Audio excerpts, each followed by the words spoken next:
I was struck today when we found out that Governor Baker had asked that all flags in the Commonwealth fly at half-mast in commemoration of the tragic death of Dr. Martin Luther King Jr. in Memphis in 1968, 50 years ago today. And it brought back to me all of my memories as a young boy growing up in Memphis, and the pain of that time, which is emblazoned in my memory.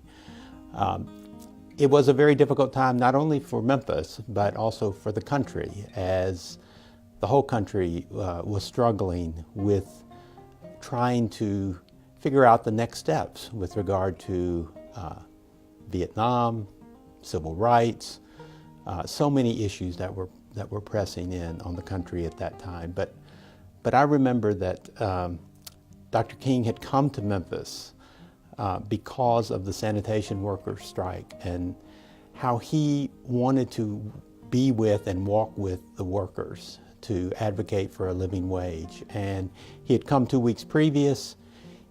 The march ended in violence. He was very upset by that and vowed to come back to Memphis to lead a peaceful demonstration, which he did a couple of weeks later.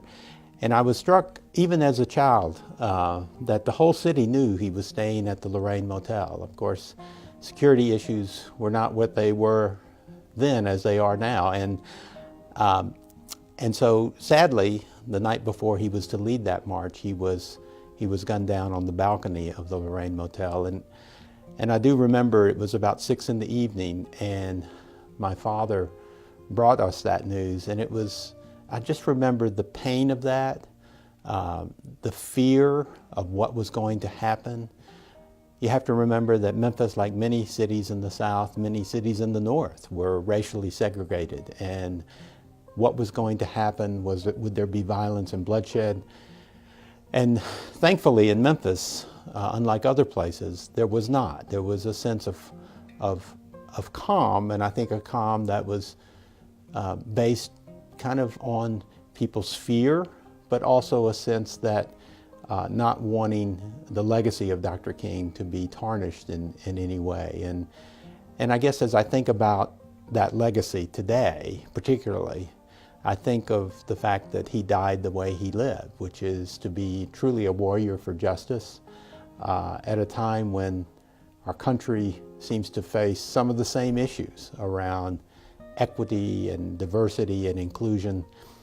We need to remember his legacy. We need to keep it alive.